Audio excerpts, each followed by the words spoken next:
Mukaruraka watwire bendera y'Ekibiina cha National Resistance Movement Rosie Kabageni akatunga uburure mitware 39 na Rwenda anana kamwe arikusinga mugenzi wa mukuratire Grace Ngabirano wa Kifeza n'ubururu buce munonga bwanyuma ya Kifeza kutunga uburure mitware 39 n'igana 97 abandi abayitabira mukaruraka harimo Irene Muhirwe watungira ubururu 10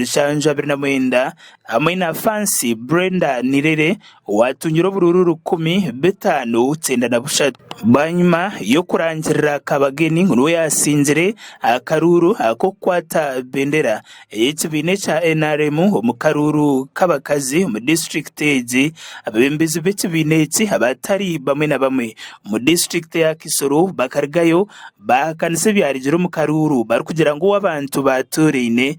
tuwe baranzirire uri umugambirizi w'Ekibiina eki umuyihanga Dr. Rogers Murindwa arigire yayetombetra abebembezi ab'Ekibiina cha NRM abo kuhakanisa Ekibiina kandi obo barukozesa Ebyiruka gavumenti yabaheire ukurondera ndijo muntu otari w'Ekibiina karuru umwaka gw'2020 umuyembezi w'ihanga His Excellency General Kaguta Museveni akargayo yahereza abebembezi ab'Ekibiina eki arengorwa amagomborera gona za pichipichi ezo kuyambaho mu kurondera Ekibiina ecyo bushagiki kurigirira hari Murindwa nagira ngo barikukozesa Ebyiruka by'Ekibiina ukurondera abanda karuru baba barabya mu Ekibiina meisha abantu abaloza tate bajja kukozesa ebintu bya NRM obo ina NRM gombolo dukozesa ate okulwanyisa kandi tu NRM zendoza wakisoko giparking ku office yaffe ogenotambuze bigere oba gitukomeze offe tugikozesa ebira neto kozesa bidduka byaffe kulwanyisa ate NRM yakuwa entambula Lubutira bikiri kityo abantu batari bamwe na bamwe abetabira mukaruraka beyonzera kuraganisa abantu ensinikuru bwanyuma yo kubatorana ndikusaba Imana yo mwijuru ngo mazima impamani ingato yasize ni ingato nini cyane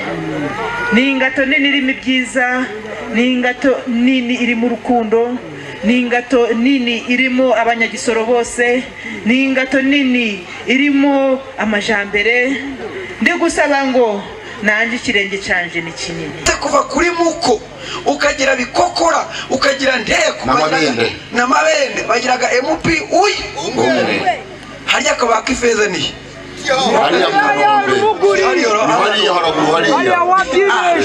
namwe murego chakara bekora abagore bazafita kamwenyo namwe mwenda kubona umugore ubegereho kuja mu parliament we murego chakara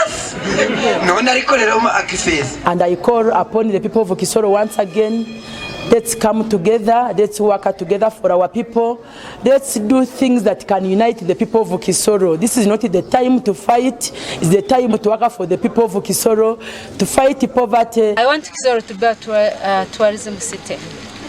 As you know how the Fort Portal is. I want Kisoro to be a tourism city because Kisoro is having many things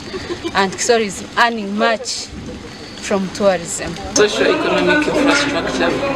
I am going to concentrate on, I think, delivering quality education and making sure that our roads are well maintained. Mukaruraka agarukuza guterwa 2014 ebyokwezi ku11 oyireho abantu abayitabira mukaruru ak'Ekibiina cha NRM abagarikire baketimbaho haro nabandi bantu abibindi bibina abari Musalim Sultana w'Ekibiina cha National Unity Platform ninga cyo kumanywa nkanup Aisha Chimpaye w'Ekibiina cha People's Progressive Party Julius Musanase w'Ekibiina cha FDC hamwe na Mebo Igabire w'Ekibiina cha Uganda People's Congress. Akaruraka nekejaho banyuma yo waberuri myeshengerukazi wa district eji kandi waberuri minister w'ibyo kwerinda hamwe n'inshonga z'abaziruineho Honorable Sara Mateke Nyirabashitsi wa hato mugenzi ukurwo mu magaragensi mu kwezi kwa mwendo mwakogo.